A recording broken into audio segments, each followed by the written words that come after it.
Hello everyone, my name is Mark Guevara, and I'm a doctoral student at the Graduate Theological Union in Berkeley, California. For those of you who don't know, theology is the study of God, Christian beliefs, and faith. I'm also connected to two welcoming Catholic parishes in the Bay Area, as well as Dignity Canada Dignité. Before I was a student, I worked as pastoral associate for St. Albert Catholic Parish in St. Albert, Alberta, Canada, as well as instructor at St. Joseph's College in Edmonton. I'm happily partnered for 18 years and have a daughter who's 8 years old. I grew up in the Catholic Church, born and raised in a Catholic hospital, went to Catholic schools from kindergarten to grade 12, prayed the rosary every night, attended Mass every Sunday, and still do. I loved and learned the rituals and practices and loved the God they enabled me to see. When I was in college, my pastor invited me to get involved in the parish, so I did music ministry, taught catechism to little kids, and led a group to World Youth Day. It was in those years that I got more curious about my faith. That's when I discovered I could do a master's degree in learning about my faith, that is, theology. For me, if you love something, you get to know it. And I've been privileged to spend so much of my life, even now, learning about God, the faith, and the church I love, and being able to share it.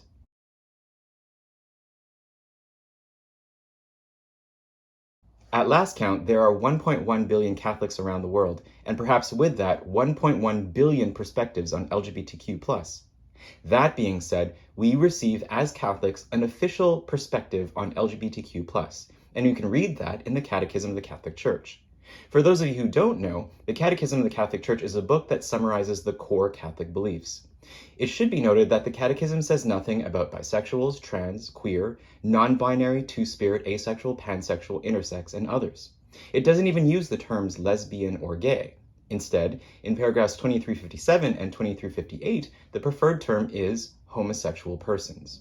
So, when Pope Francis uses the word gay, it means a lot to many of us within the LGBTQ2S+ community, because he is using the word that we want and that makes us feel respected. Ideally, though, we'd like him to use the acronym LGBTQ+. Back to the official perspective of the Church on homosexuality, here are 7 key points from the paragraphs. Note, I'll use the language in the Catechism itself. First point, homosexuality has taken on various forms throughout the centuries. This is important because the Church recognizes homosexuality has existed for hundreds of years. Second point, how homosexuality emerges is unknown. This parallels what modern science and psychology says today. Point number 3, homosexuality is not a choice that one makes.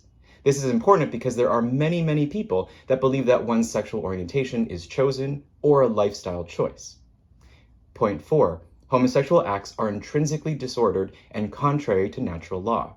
This is churchy language that many LGBTQ2S+ people simply reject based on their own life experience. In fact, this teaching has been damaging to many LGBTQ2S+ people. Fifth point, many LGBTQ2S+ people also reject the implications of that. That is, that homosexual persons are called to live chastely, which in our case means we cannot commit any sexual acts.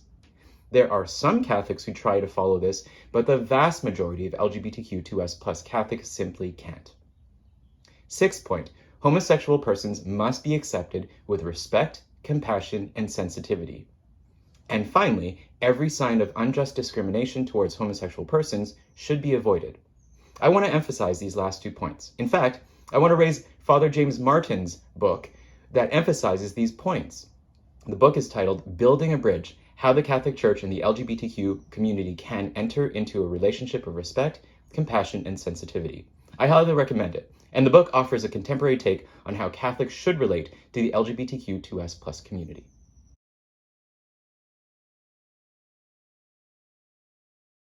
Short answer, it's by God's grace, working through good people, wisdom, sacraments, prayer, and many other ways. However, it hasn't been easy. I grew up in a time when being gay in Canada wasn't as normal as it is today. When I was in high school and college discovering my sexuality, I felt I had to hide it and be in the closet. And I also had to find friends and loved ones I could trust and share my truth with. I didn't feel safe telling my parents or priests for fear I would be kicked out or rejected. The Catechism actually acknowledges this difficulty. But I think the church needs to do more to heal and walk with and support LGBTQ2S+ people. This is why I think it's important to have GSAs, gay straight alliances, or QSAs, queer straight alliances, in schools. I know Edmonton Catholic school teachers have a GSA where gay and straight teachers find support and share experiences so that they could be more supportive of each other and their students. I started an LGBTQ2S+ Catholic group to help adults integrate these parts of their identity. Without such groups, it can be a struggle. And this was true for me, as it is for many, many people. Thankfully, so many young people are coming out to their parents who are accepting. However, for many of those families, it becomes difficult balancing those two parts of their identity. Some find inclusive churches, like many United Churches, Anglican, and Lutheran churches. In St. Albert, the United Church is a wonderful community for LGBTQ2S folks. Some try to follow the church's teachings by not having same-sex sex. I think this requires much effort and support. And many, like me, have learned to balance it by drawing nourishment from the Christian faith itself. Remember, being a Catholic isn't blind obedience to beliefs, but trust and faith in a person, Jesus Christ. Being Catholic doesn't mean we turn our brains off and replace it with a catechism, but constant wrestling, dialogue, reflection, and discernment between our lived experience and the teachings of the Church. And when life experience clashes with what the Church teaches, we must carefully discern. That means deeply reflecting on not only what the Church officially teaches, but also other sources of knowledge and wisdom. You might ask your family members, godparents, teachers, priests, theologians, and others who know the tradition. You might look to the lived experiences of LGBTQ2S+ people, and even the lived experiences of our siblings in other Christian traditions. Then, after careful study, consultation with others, and most importantly, after prayer, we make a choice. When we do this discernment, which happens in every step of life we take, we make more conscientious choices. It's important to note that the Church believes that our conscience, if it is well-formed, must be followed. In fact, not to follow our conscience is a sin. And if our consciences are well-formed, we may even make a choice that is contrary to the Church's official teaching. Since I was in college, when I began to discover my gayness, I did the work of study, consultation, and prayer. In fact, I still discern God's will for me day after day. It wasn't until I was studying for my master's in theology in my early 20s that I came to embrace and integrate both my homosexuality and my Catholic faith. I was and continue to be blessed by education in the Catholic faith, theology, and a spirituality. I was and continue to be blessed by so many priests, sisters, and other Christians, family, chosen family, and friends who have guided, challenged, and supported me. I was and continue to be blessed by life experiences of suffering and joy that have made God's path for me clear and given me the knowledge, skills, and attitudes for being a follower of Jesus, which takes the form of accepting and celebrating my homosexuality and being in a loving, committed relationship with my partner.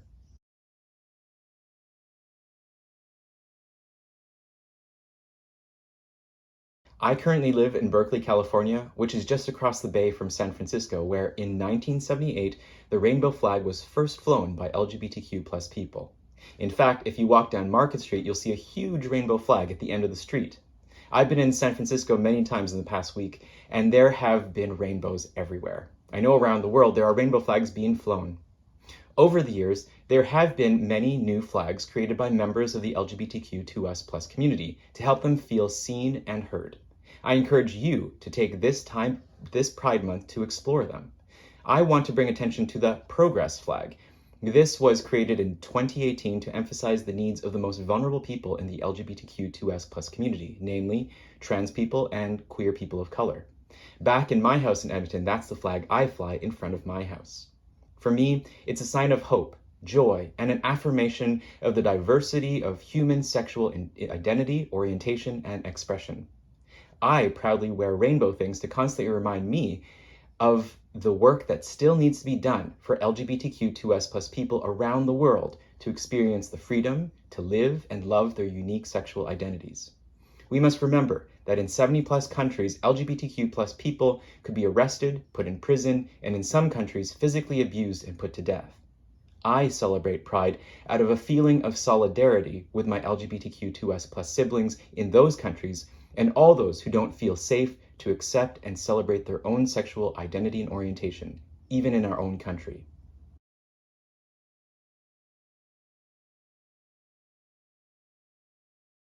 Pride Month is in June. It commemorates the Stonewall Uprising in 1969 in New York City, when LGBTQ+, most especially many trans people of color, stood up to the police who were arresting them and fought for their rights.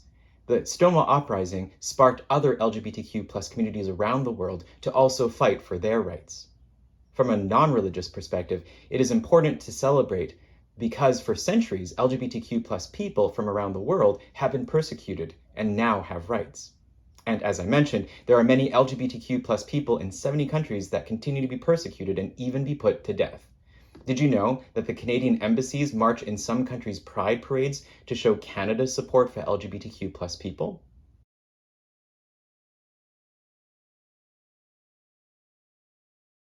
Thank you for this question. It gives me an opportunity to lay out exactly why I think it is important for Catholics to celebrate Pride. I have 3 reasons.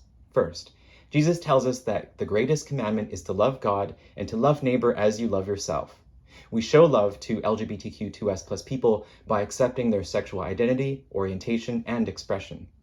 There are some in our Catholic family that say we show love to LGBTQ+ people by encouraging them to follow the Church's teachings and not openly live out their sexuality. However, living my life conscientiously and prayerfully, I have come to see that I have and continue to experience God's love in my relationship with my partner, as well as in the relationships of many LGBTQ2S+ people. The second reason is that Jesus teaches us that he is not only among the poor, but also in the poor, oppressed, and persecuted. If Jesus is in the oppressed and persecuted, then Jesus is in the LGBTQ2S+ community. And if we are to follow Jesus, then we must bring healing and justice to LGBTQ2S+ people, and we must also celebrate with them. Some within our Catholic family reject celebrating Pride Month and flying a rainbow flag, and I disagree with that. They believe that celebrating Pride Month and even flying the rainbow flag means they support LGBTQ2S people who disagree with the Church's teachings. However, by not celebrating Pride Month, I think it goes against what it means to love as Christ did, radically crossing barriers to all people. And by intentionally not celebrating Pride Month, it goes against God, who we read in the Bible stands with those who are oppressed and vulnerable. Most importantly, by not showing support, it tells LGBTQ2S+ people that they are not understood, not accepted, not loved, or celebrated. And this is deeply hurtful. This is why it's important for Catholics to stand with their LGBTQ2S+ siblings and celebrate Pride.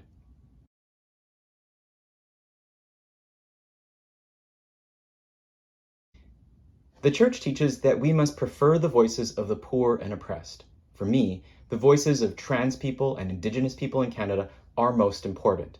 Statistics Canada has shown that sexual minorities such as trans people are 3 times more likely to experience violence. 1 in 3 trans youth have attempted suicide in Canada. Trans people are twice more likely than LGBT people to think about and attempt suicide. And sadly, the few Church's teachings on transgender are not positive for trans Catholics and can have negative effects. In recent years, we've come to see great damage done to Indigenous people because of the residential school system. This overshadows any good. Besides challenges that Indigenous people face, LGBTQ2S+ Indigenous people face even more. I believe the Alberta government can do more by supporting these groups through guaranteed health care, including access to gender confirmation surgery or other vital services and mental health resources, as well as supporting QSAs and GSAs in schools. Marginalization means treating a person, group, or concept as insignificant. If we open our eyes, we can see so many marginalized, including the earth itself. Each of us is called to listen and hear the voices of the marginalized and respond with compassion and justice. For me, having worked in the Church and taught in Catholic schools and college, what I heard in particular were the cries of my LGBTQ2S+ Christian siblings. Having experienced rejection myself by being fired for being gay and in a relationship has helped me to know intimately what it means to be treated as insignificant, what it means to be marginalized. This has helped me to see that Jesus is on the margin too. After all, Jesus came especially to the marginalized, the poor, the lepers, the sinners, and the outcast.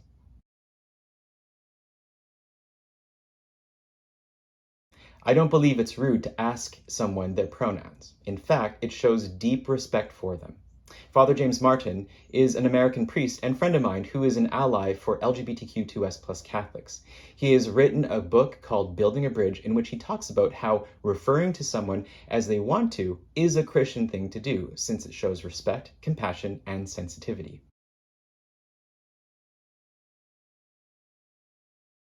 LGBTQ plus stands for lesbian, gay, bisexual, transgender, queer, and the plus refers to other groups: two-spirit, questioning, intersex, asexual, pansexual, non-binary, and others. As a Canadian, I prefer LGBTQ2S, including the 2S, to recognize Indigenous two-spirit folks. I think it's also appropriate to use 2S LGBTQ plus to emphasize the significance of the 2S community.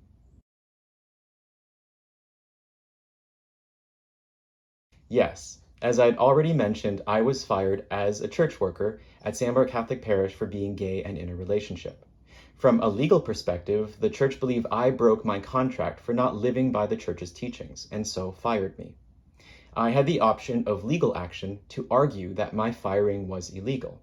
However, after careful prayer and discernment, I realized that I was called instead to focus on LGBTQ2S plus inclusion in the church by becoming an expert in Catholic theology and working towards a doctorate or PhD in theology.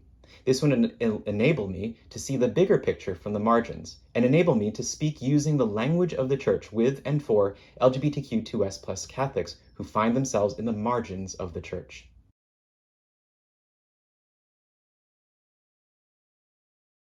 I think I've had the desire and courage to share my opinions and thoughts since I was a boy.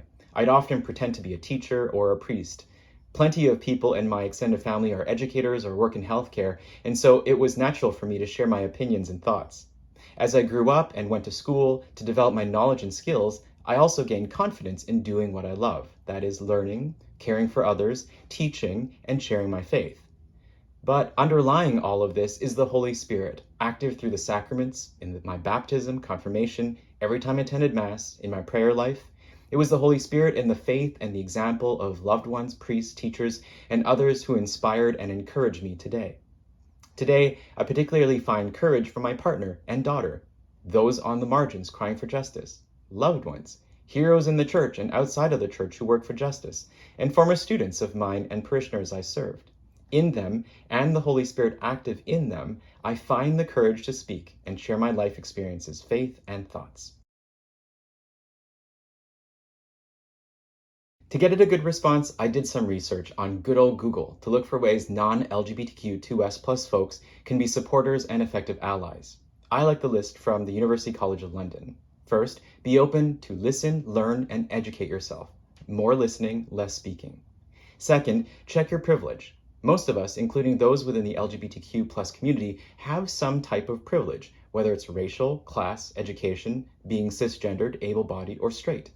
Being privileged doesn't mean that you have not had your fair share of struggles in life. It just means that there are some things you won't ever have to think or worry about just because of the way you were born. Understanding your own privileges can help you empathize with marginalized or oppressed groups. Number 3, don't make assumptions. Respectfully ask for clarification. Form friendships with LGBTQ plus people. Number 4, think of an ally as an action rather than a label. This might mean defending LGBTQ2S plus people against discrimination. Number 5, confront your own prejudices and unconscious bias. This also means being open to the fact that we might be wrong, and we need to work on those things.